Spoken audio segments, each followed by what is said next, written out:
although you may not look how you wish you looked, please understand and please recognize that you look fantastic, you look great. Regardless of what peers may tell you, and regardless of what you may tell yourself sometimes when you look in the mirror, I can assure you that good enough would be an understatement. And not only do you look far better than you give yourself credit for, you are far better than you give yourself credit for.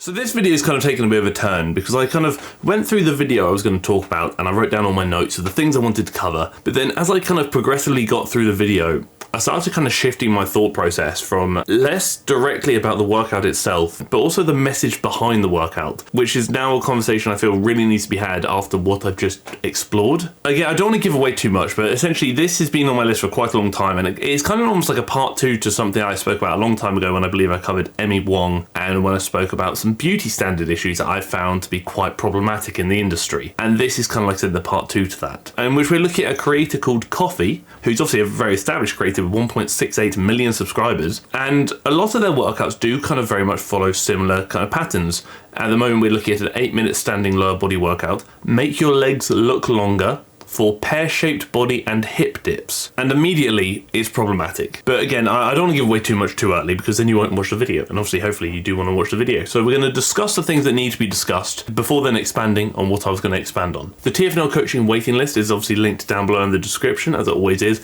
as is the link to the second YouTube channel being TFNL Gaming. So if you fancy tickling either the coaching list or maybe even watching me game, scream and cry, then please click the bits and bobs down below. But if you don't fancy doing any of that, that's absolutely fine. All I will say, if at any point throughout this video you decide you like the video, then please let me know you like the video by liking the video, and maybe even subscribe to the channel, as your support does mean a lot to me. Subscriptions, likes and engagement in general do really help when it comes to YouTube pushing my channel into the algorithm, which is obviously a great time. But again, never feel pressured to do so if you don't want to. It's simply if you feel like you would like to. I would very much appreciate it. And obviously at the end of videos I do comment question of the week, so if you have a question you want me to answer at the end of the next video, then please do drop it down below in the comment section for comment question of the week, and I shall do so. I feel like, again, if I was just talking about the workout itself, I wouldn't have an issue wearing a hat, but I feel like because this is going to take a much deeper and slightly different turn, being the conversation surrounding beauty standards, and actually largely Asian beauty standards, I feel like it wouldn't be necessarily appropriate for me to wear a hat during such a serious video. What it is largely a standing leg and glute workout, and this individual Coffee is basically speaking about how her lower body used to be very bloated, which is interesting, and this is basically discuss how she then transformed her body to become what it is today, which is what she states as more toned and defined, and this is the best way to train your glutes. I will state that I don't believe there is ever one best way to do anything.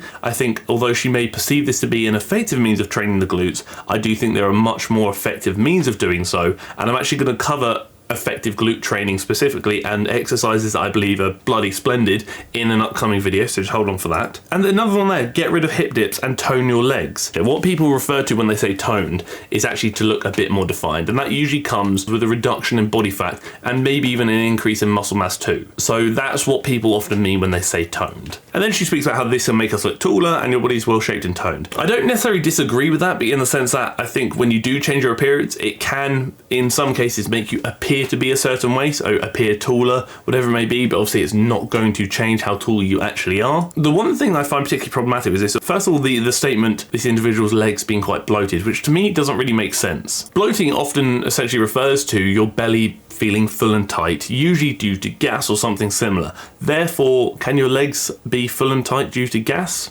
And are they your belly? Probably not. When it comes to workouts, the big thing I always see is when individuals state, as this one did, you can use a resistance band to make it more effective. I feel like more often than not, that is often being suggested as a means of selling a product. And obviously she's wearing her resistance band being Coffee Sweat, which I believe is her resistance band company, or maybe a product company she has, which I understand. Making products, I fully back it, I fully align with. Obviously you want to expand your business, I respect it, but I do very much see this as like a marketing tactic. She makes the claim that this is the best way to train your glutes. I think ultimately it does limit a few things. Sure, this is a way of training your glutes, absolutely, but is it the best way? Probably not. But will stating it's the best way encourage people to believe that it is? Potentially, which I think is problematic in itself. One of the big issues with workouts like this that I find is not only do I believe the workouts to be, in a lot of cases, I'm not stating this is or isn't, but in a lot of cases I deem them to be relatively ineffective, especially considering the goals that they often promise or imply. That's one thing, but that's something I can almost look past, because at least in that case you kind of hope that the workout does align with the goals, or the goals that are being implied are realistic and achievable. But when promises are being made where you're essentially going to make your legs look longer, I understand that bit, for a pear-shaped body and hip dips, again, that's when I think things start becoming a bit more problematic. Your body shape is very much largely genetic. Sure, you can add to it and take away from it depending on building muscle, losing fat, all those bits and bobs, but the shape itself is going to be very largely genetic, and that's something you cannot change. Like I said, you can enhance it and you can alter it to an extent, but you cannot directly change it, because this could come down to so many factors of where you naturally store fat, could come down to your just general structure, your skeletal structure, which is something that is just embedded into you that will not change. So many things to consider. But when these workouts are being pushed, it often makes you think that you can change your structure, you can change your shape, which I think understandably is very problematic. And I kind of mentioned this in a recent video where I spoke about a content creator unnecessarily clickbaiting her videos to imply that you could change your breast size directly from working out and increase your breast size from working out, because that initially triggered the thought of who's watching those types of videos. And that's the concern I have with these types of videos, because I think those who have been around the industry for a fair while probably can identify that you can't change your shape. But those who are maybe new to the industry and who have come across a content creator with nearly 1.7 million subscribers will go under the assumption that what they're saying might be true, and they will take what they're saying at face value and run with it, with the idea and assumption that they're going to achieve the results that are promised by doing workouts like this. They'll see movements that they can do at home with nothing but a resistance band and potentially invest in that resistance band, which is fine, and then go about performing these workouts with the idea that they're going to make their legs look longer, adopt a pear-shaped body, and maybe increase their hip dips, without any real understanding or disclaimer or just disclosure that genetic shape is genetic shape, and that's something that's not going to change. Because oftentimes I find with a lot of creators when they make workouts like this, again, I hope it's not malicious and I hope it's not intentional, they kind of identify common insecurities within the industry and within people, and then they latch onto them and create content that maybe aligns with those insecurities, that can not only feed those insecurities by implying that that insecurity you have being your body shape or whatever is something to be insecure about, which I don't believe it is. I think we all have our shape and our shapes should all be respected, because our shapes make us unique and our shapes essentially contribute to making us beautiful. Regardless of what shape your body adopts, that's something you should be proud of and that's something you should hopefully learn to love. But like I said, when you have content creators who then latch onto that potential insecurity by stating or implying that you can change your shape, first of all, suggest that your shape is something that should be changed because it maybe isn't good enough, which is incorrect. Then it also implies that one shape is more socially acceptable or desirable than another, which I think in common beauty standards and society we live in today is probably often pushed and promoted, but I wish that wasn't the case. I think with changing beauty standards and changing trends surrounding what like the ideal body looks like for a lot of people, that can then ultimately change the desirability of different shapes. And then obviously you identify the pear shape is maybe more desirable at this stage. Let's isolate content so it implies you can adopt a new shape by completing these workouts, and essentially it kind of further enforces the changing beauty standards and changing trends that are often being displayed by the media, which again further enforces that you should be insecure about the insecurities you have, and further enforces that you should change your current shape because your shape isn't good enough or your shape isn't accepted or acceptable in society, which I find to be really problematic. And this is something I identified from the Amy Wong video quite a while back when it spoke about obviously changing the shape of your collarbone and things like that. And I had a lot of people message me after that video basically state about how in Asian cultures, which is something I've spoken about before, it seems to be far more accepted to actively make statements or give opinions on people's bodies if they don't align with the preferred body shape of the masses. So a lot of these individuals who are living in these Asian cultures were messaging me saying how they want to get more muscular, but their parents disapprove of it. Their parents will almost disown them if they look more quote-unquote manly, and society will laugh at them and consider them to be wrong. And the thing with that is I understand every culture has its differences, which I respect, but what I do find to be particularly problematic is when creators potentially within that culture enable behaviors that could potentially be damaging and potentially deemed to be toxic and problematic, such as pushing the idea that you should adopt a certain shape to be accepted, or pushing the idea that you should adopt a certain shape because your current shape isn't good enough. And what damage is this going to do to the body image and body acceptance and body esteem of consumers, in addition to younger individuals as well? When you enter the industry, you are a blank canvas and you will soak up so much information and knowledge from the people you are consuming content from. But if this is the kind of content you're consuming with the idea that you should change your body shape, what damage is that going to do to the longevity of your journey? Everybody's shape and structure is going to be different, be that wildly different or just slightly different.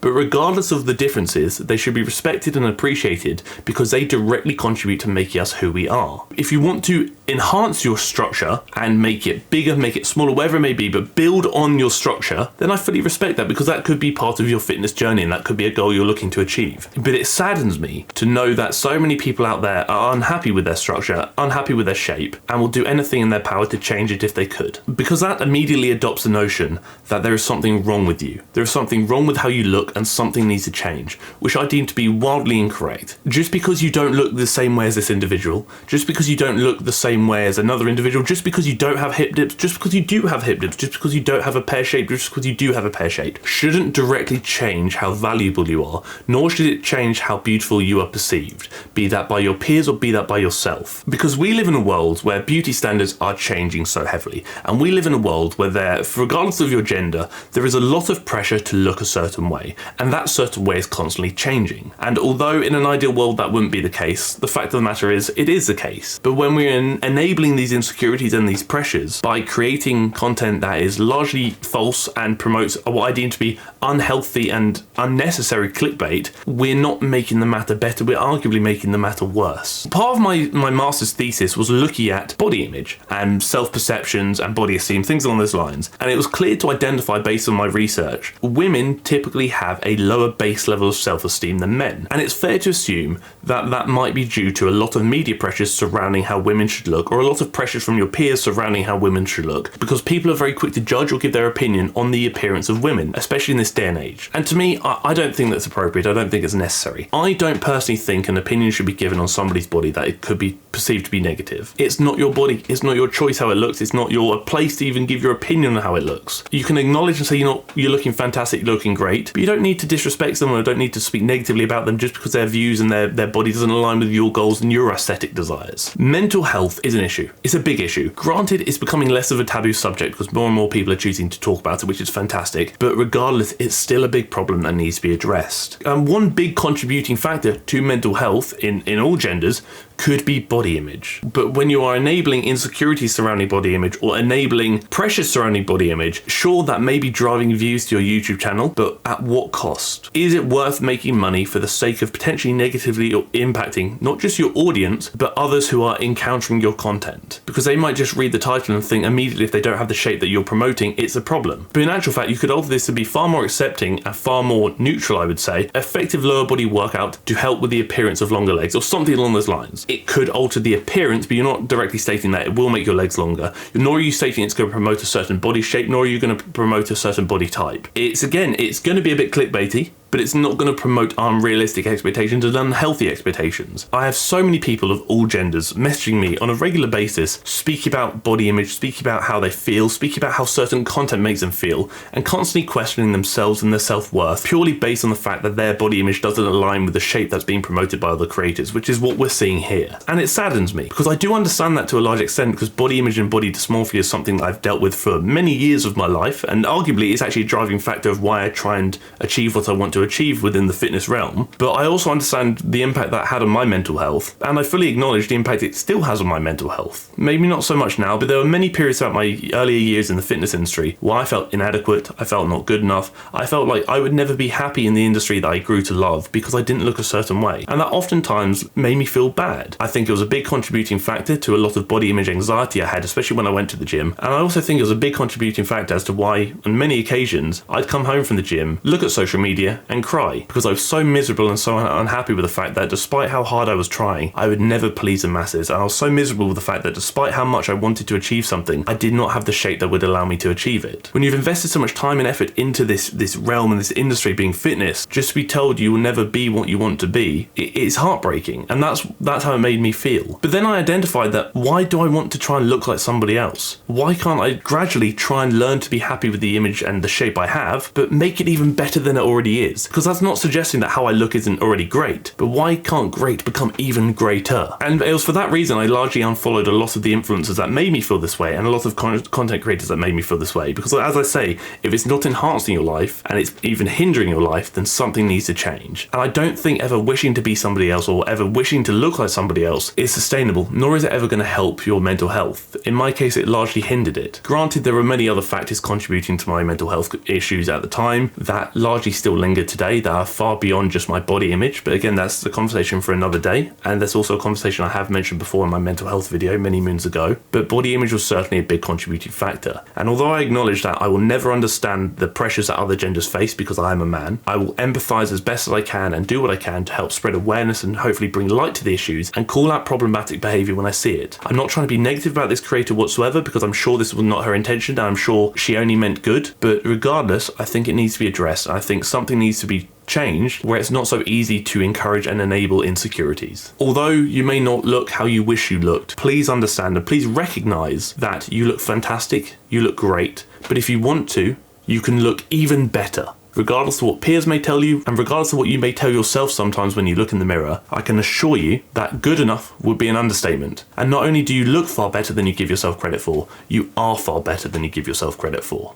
Although I do have a comment question of the week question saved, I feel like I might save it for next time. I don't want to take more of your time as I'm sure I've already taken plenty, but also I want to kind of process this conversation together. This is a conversation that we need to have, a conversation that I encourage, and a conversation that needs to be addressed to prevent it from causing further harm to those who it is potentially harming. If anybody is struggling with their body image or just with their mental health in general, please never hesitate to reach out to me. My Instagram DMs are always open and I will always reply to you, because the way I see things with emotions and mental health is like Mentos in a bottle of Coke.